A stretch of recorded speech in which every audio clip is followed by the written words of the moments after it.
यह एक सच्ची घटना है जो 1990 के दशक में उत्तर प्रदेश के एक छोटे से गांव में घटी थी।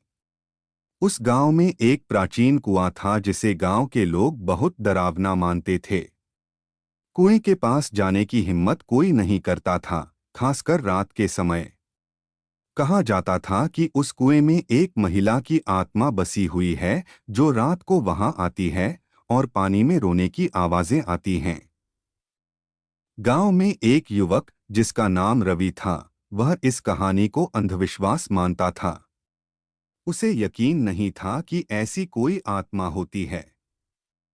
एक दिन उसने अपने दोस्तों के सामने चुनौती दी कि वह रात को कुएं के पास जाकर आएगा। दोस्तों ने उसे समझाने की कोशिश की, लेकिन रवि ने किसी की एक न सुनी। रात के समय रवि अकेला कुएं के पास गया। वहां जाकर उसने देखा कि कुएं के पानी में हलचल हो रही है।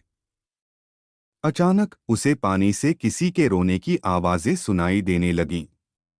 वह आवाज इतनी दर्दनाक थी कि रवि के रोंगटे खड़े हो गए। उसने देखा कि कुएं के पानी से एक महिला की परछाई निकल रही है। उसके लंबे बाल थे और उसकी आंखों से खून की बूंदें टपक रही थीं। रवि को ऐसा लगा जैसे उसकी सांसें थम गई हों। वह वहां से भागने की कोशिश करने लगा, लेकिन उसके पैर जैसे जमीन में धंस गए हों। उस महिला की परछाई धीरे धीरे रवि के पास आने लगी। उसने रवि के कंधे पर हाथ रखा और रवि को ऐसा लगा जैसे उसकी आत्मा शरीर से निकल रही हो। उसके बाद रवि वहां बेहोश हो गया। सुबह जब गांव के लोग वहां पहुंचे तो उन्होंने रवि को कुएं के पास बेहोश पाया। उसकी हालत बहुत खराब थी।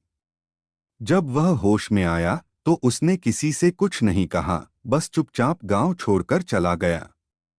उस घटना के बाद से गांव में कोई भी उस कुएं के पास जाने की हिम्मत नहीं करता था। कहते हैं कि रवि ने उस आत्मा को देखने के बाद अपनी जुबान खो दी थी और वह कभी भी सामान्य जीवन नहीं जी पाया।